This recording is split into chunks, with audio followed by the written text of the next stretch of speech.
Kalau misalnya manusia di depan sana Ya. Pato ya, Ya. ya kita jangan tatap matanya. Oh. Tatap mata saya. Wah, bener itu biasanya tuh. Lihat aja di jidatnya.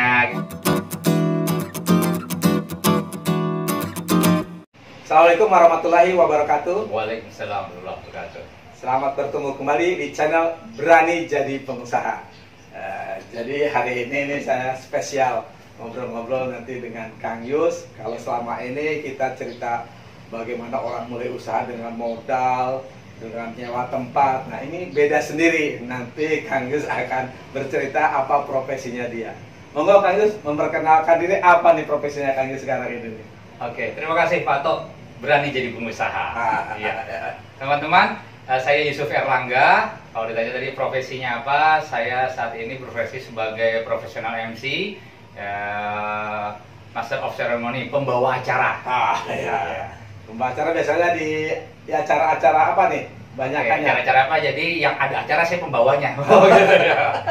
Jadi biasanya kan kalau acara tuh ada acara wedding, pernikahan, mungkin acara-acara kesenian seperti konser musik, gitu. Atau acara-acara training, acara-acara pelatihan dan lain-lain. Iya.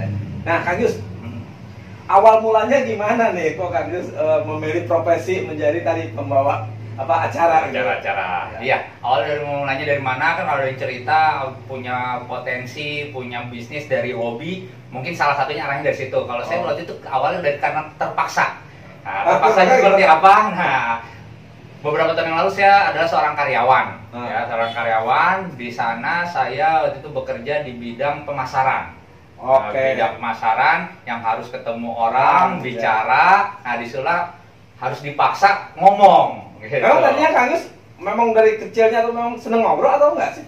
Kalau dibilang mungkin ada potensi, tapi kalau review-review ngelihat posting-postingan lama kata teman kuliah, teman SMA, setahu saya Om Ucup, Kang Yus dulunya pendiam, dulunya pemalu, kok sekarang begini. Nah, jadi kalau awal dari mana ya tadi terpaksa karena faktor pekerjaan. Oh gitu.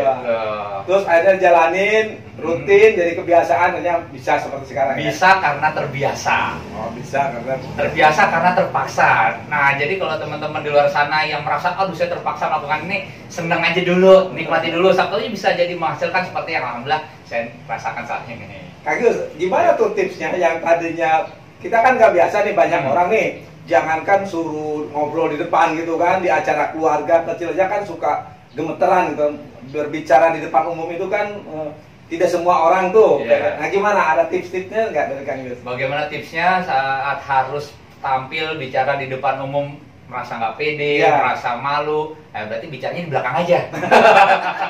Tapi kan keadaan harus tulus kan terpaksa gitu. Terpaksa. Nah, gimana tuh? Yang pertama berarti harus disyukuri. Berarti kalau ada orang yang menyuruh, ada orang yang memaksa, itu adalah jalan kita. Jadi pertama disyukuri dulu. Yang kedua berarti harus dijalani. Nah, dijalani. Jangan mundur, jangan mundur gitu. Kan orang malah banyak kan menghindar terus Nah, jalannya aja. Jalani. Nah, dihadapin. Dan kalau udah disyukuri, dijalani, ya berarti tinggal dinikmati. Nah, ini dalam artian ya mau terus belajar. Terus belajar. Nah, jadi itu berapa tahun nih Kang Yus udah jalan seperti itu? Saya waktu itu mulai berarti aktif harus tampil bicara depan umum, baik itu sebagai MC atau presentasi, seperti kan, harus ngomong depan orang. Itu kan saat bekerja sampai kurang lebih 5 tahun, ya. Awal kerjanya sih nggak di bagian itu, tapi setelah itu 5 tahun saya resign, nah semakin melesat. Itu. Setelah resign dari perusahaan, mulai banyak nih. Mulai banyak jobnya itu. Kalau dulu hanya menerima tawaran MC pada saat masih aktif bekerja, hanya di weekend. Nah, saat berhenti bekerja, akhirnya hari kerja pun akhirnya alhamdulillah ada job-job membawakan acara. Kang Yus, gimana tuh rasanya? Sekarang profesi itu bidangnya sekarang jadi disukai atau enggak sih buat Kang Yus bicara di depan umum itu? Alhamdulillah disukai amplopnya. Jadi tadi kan harus mensyukuri, terus siap menjalankan, menikmati, akhirnya ya menghasilkan. Nah Kang Yus sendiri setelah kan tadinya nggak bisa, misalnya timbul ada nggak sih kepikiran untuk apa berbagi ilmu itu atau dalam media apa nih sekarang ini? Oke, sesuai temanya berani jadi pengusaha. Ya. Biasanya orang yang berusaha, saya berusahanya sesuai dengan potensi saya, bicara di depan umum, jadi MC. Ya. Selain itu saya juga akhirnya berbagi mengisi training. Oh ya. Berkaitan itu juga Dengan tadi public speaking gitu ya? ya, public speaking, bicara depan umum. Ada juga yang mau jadi MC juga dong. Akhirnya mengajar jadi MC. Saya harus tuntutan pekerjaan harus presentasi. Saya jadi trainer untuk komunikasi atau public speaking. Oh Seperti tuh itu. kan, jadi turunannya tuh ada tuh tetap aja. Betul. Jadi walaupun tadinya profesinya sebagai self employed ya, menjadi profesional, Betul. bisa juga nanti ada turunan suruh ngajar. Betul. Buat lembaga pelatihan gitu kan, Pelatihan. bagaimana bicara di depan umum. Atau juga mungkin buat tulisan, buat video-video, buat buku dan seterusnya. Oh iya, ini banyak turunnya. Ini juga nanti ada YouTube juga ya channelnya ya. Iya. Nanti ini channel keluarga ya. Nanti ada itunya di keluarga jagoan nanti. Ya, Bisa ya. juga di Sip. Kang Yus, Ya. ada pengalaman menarik apa nih yang selama Kang Yus jalanin sebagai profesi MC nih? Mungkin ada yang bisa diceritakan nih. Ya, yang cukup menarik adalah pada saat kita tampil kita nggak siap, seperti itu. Pernah itu kan? Itu harus siap kita semua. Semua profesi pasti akan mengalami itu. Kita nggak siap nggak siap. Alhamdulillah awalnya merasa nggak siap, tapi ternyata dijalanin bisa juga. Oh, Gitu. iya. Tapi yang paling menarik adalah saat saya merasa tidak bisa difotokopi. Maksudnya apa? Oh. Ada tawaran job tanggal segini, ada lagi minta tanggal segini, ada lagi segitu. Oh, iya. Nah, kita punya prinsip siapa cepat dia dapat. Iya iya iya.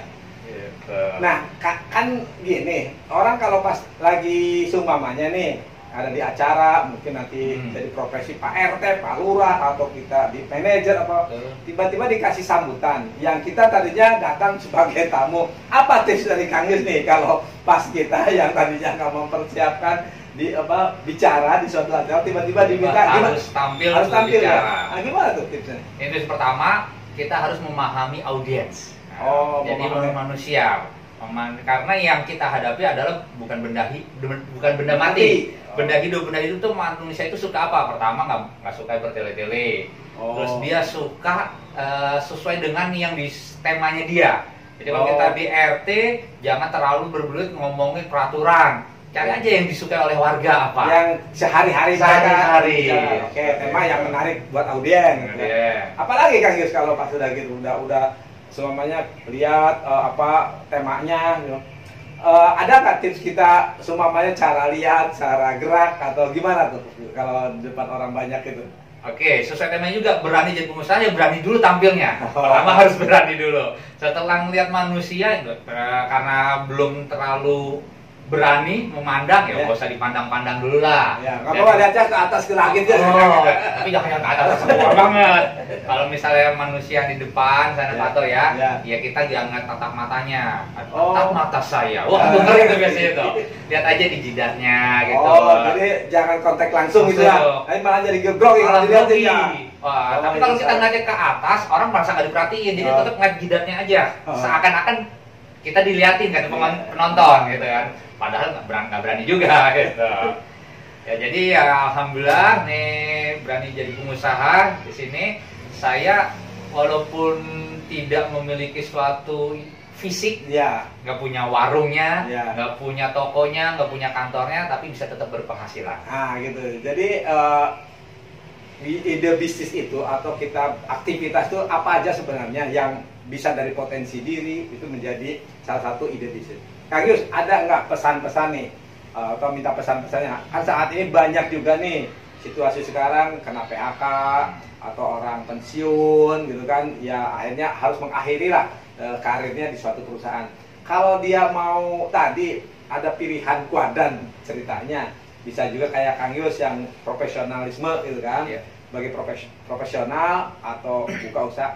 Apa nih saran-sarannya buat teman-teman semuanya? Ya, khususnya berarti tadi kan dari yang misalnya bekerja itu employee gitu kan ada pilihan nih, mau kerja lagi atau saya mau meneruskan kesenangan saya, atau saya mau bisnis. Usaha. Ada juga yang nggak mau apa-apa, saya investasi aja lah, taruh uang. Nah, tapi kan yang investasi kalau banyak uang. Ada uangnya. Kalau gitu. ini yang masih dua inilah, mau profesional atau mau sebagai buka usaha. Apa nih yang, terutama yang profesional nih. Kalau buka usaha kan nanti saya tanya ke yang buka usaha lah. Iya, betul. Apa nih kalau menurut Oke, kamu? berarti kalau profesional, self employee, bekerja untuk diri sendiri, berarti yang pertama kalau mau dilihat adalah melihat dari hobi aja. Oh, hobi dulu Selama nih. ini punya hobi apa sih? Oh. Kalau hobi itu bisa ternyata, misalnya hobi olahraga, Olahraga, bisa nyanyi, bisa nyanyi, Sepedahan. sepedahan.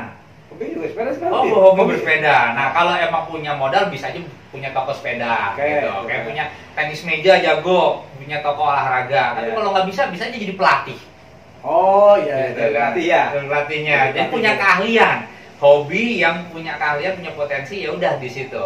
Kayak Oke. saya alhamdulillah ternyata saya punya potensi untuk bicara tampil di depan umum. Saya akhirnya menjadi MC, akhirnya jadi trainer, jadi mengisi pelatihan-pelatihan. Seperti itu. Oke, Kang Yus terima kasih nih Ya. atas ngobrol-ngobrolnya. Mudah-mudahan menjadi inspirasi buat Betul. teman-teman yang hari ini mungkin sedang memerlukan pilihan aktivitas apa yang bisa nanti menjalani profesi baru. Terima kasih Kang Yus. Assalamualaikum warahmatullahi wabarakatuh. Waalaikumsalam warahmatullahi wabarakatuh.